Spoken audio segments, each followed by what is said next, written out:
রাধে রাধে। আজ আপনার মন কি খুব ভারাক্রান্ত? মনে হচ্ছে কি চারপাশের সবাই আপনাকে ভুল বুঝছে? যাকে সবচেয়ে বিশ্বাস করেছিলেন সেই কি আজ আপনার বিশ্বাসের অমর্যাদা করেছে? আমাদের জীবনটা কখনো কখনো এমন এক গোলকধাঁধায় আটকে যায় যেখানে আমরা শান্তির পথ খুঁজে পাই না। আমরা মানুষের কাছে শান্তি খুঁজি, সম্পর্কের মাঝে সুখ খুঁজি, কিন্তু দিন শেষে পাই শুধু একরাশ শূন্যতা আর দীর্ঘশ্বাস।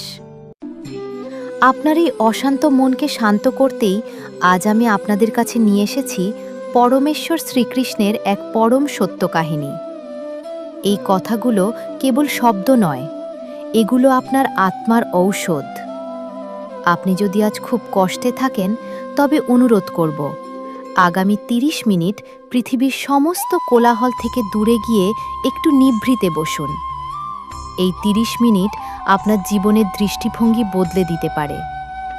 চলুন, আজ আমরা প্রবেশ করি সেই দিব্য কাহিনীর গভীরে, যা আমাদের শেখায় কিভাবে অন্ধকারের মাঝেও স্থির থাকতে হয়।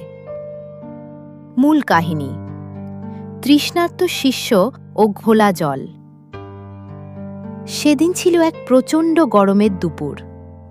ধুধু মরুভূমির মতো তপ্ত রাস্তা দিয়ে হেঁটে যাচ্ছিলেন পরমেশ্বর শ্রীকৃষ্ণ এবং তার এক অত্যন্ত প্রিয় শিষ্য। সূর্যের প্রখর তাপে চারপাশ যেন জ্বলছে। ঘামে ভিজে একাকার শরীর, পা ফেলার শক্তিটুকুও যেন অবশিষ্ট নেই। তৃষ্ণায় শিষ্যের বুক ফেটে যাচ্ছিল। সে কাতর স্বরে কৃষ্ণের দিকে তাকিয়ে বলল, প্রভু, আমার গলা শুকিয়ে কাঠ হয়ে গেছে। এক ফোঁটা জল না পেলে আমি বোধহয় আর বাঁচব না। এই নির্জন বনে কোথাও কি জল আছে? শ্রীকৃষ্ণ মুচকি হাসলেন। সেই হাসিতে ছিল এক অদ্ভুত প্রশান্তি। তিনি হাত বাড়িয়ে একটি বিশাল বটবৃক্ষ দেখিয়ে বললেন, বৎস, তুমি একটু শান্ত হও। আমরা যে পথ দিয়ে এলাম সেই রাস্তার একটু দূরেই একটি ছোট জলাশয় আছে। তুমি সেখানে যাও এবং আমাদের দুজনের জন্য কিছুটা পানীয় জল নিয়ে এসো। শিষ্যটি প্রাণ ফিরে পাওয়ার আশায় দৌড়ে গেল সেই জলাশয়ের দিকে। কিন্তু সেখানে গিয়ে সে থমকে দাঁড়াল। সে দেখল কিছুক্ষণ আগেই একদল বন্য পশু সেই জলাশয় পার হয়ে গেছে। যার প্রিয় বন্ধুরা, আমাদের জীবনেও কি এমন হয় না? আমরা যখন বিশ্বাস করি কাউকে, আর সে যখন আমাদের বিশ্বাসের মর্যাদা দেয় না, তখন আমাদের মন রাগে দুঃখে ফেটে পড়ে। আমরা তখন সেই ঘোলা জলের মতো হয়ে যাই।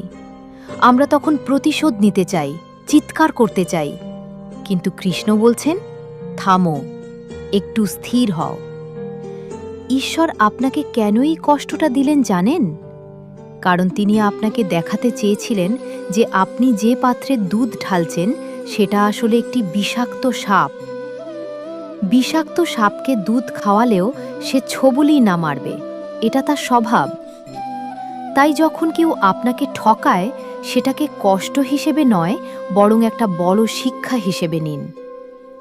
ঈশ্বর আপনার জীবন থেকে একজন ভুল মানুষকে সরিয়ে দিয়ে আপনার সামনের পথ পরিষ্কার করে দিয়েছেন। মনে রাখবেন, সাপের বিষে মানুষ মরে না। মানুষ মরে তখন যখন সেই বিষ তার রক্তে মিশে যায়। তেমনিভাবে কেউ আপনাকে কষ্ট দিলেই আপনি শেষ হয়ে যাবেন না। আপনি শেষ হবেন তখনই যখন আপনি সেই কষ্টটাকে মনের ভেতর পুষে রাখবেন আর নিজের শান্তি নষ্ট করবেন। কৃষ্ণ বলেন, কর্ম তোমার হাতে, কিন্তু ফল আমার হাতে। যে আপনাকে ঠকিয়েছে তার বিচার করার দায়িত্ব আপনার নয়। প্রকৃতি এবং সময় তার বিচার করবেই। আপনার দায়িত্ব হল নিজের মনকে শান্ত রাখা। সেই কাদার মতো নেতিবাচকতাগুলোকে থিতিয়ে পড়ার সুযোগ দিন।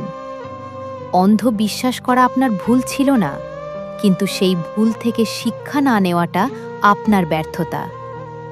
এবার চোখ খুলুন, মানুষকে চিনতে শিখুন। উপসংহার ও প্রার্থনা। বন্ধুরা, আজকের এই গল্পটি থেকে আমরা কি শিখলাম? আমরা শিখলাম যে ধৈর্যই হল পরম ধর্ম।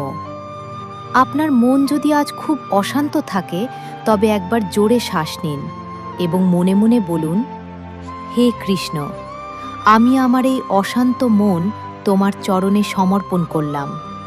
তুমিই পথ দেখাও। আপনার মন শান্ত করার চাবিকাঠি আপনার নিজের কাছেই। পরের বার যখন কেউ আপনার বিশ্বাস ভাঙবে, তখন ভেঙে না পড়ে হাসি মুখে বলবেন, ধন্যবাদ ঈশ্বর, আমাকে সঠিক সত্যটি দেখানোর জন্য। আজকের এই কাহিনী যদি আপনার মনের কোনো কোণে একটুও প্রশান্তি দিয়ে থাকে, তবে কমেন্টে অবশ্যই লিখুন, রাধে রাধে। আপনার একটি মন্তব্য হয়তো অন্য কোনো অশান্ত মনকে শান্ত করার সাহস যোগাবে। আজকের মতো এখানেই শেষ করছি। সব সময় হাসি খুশি থাকুন, আর মনে রাখবেন, কৃষ্ণ সব সময় আপনার সাথেই আছেন। রাধে রাধে।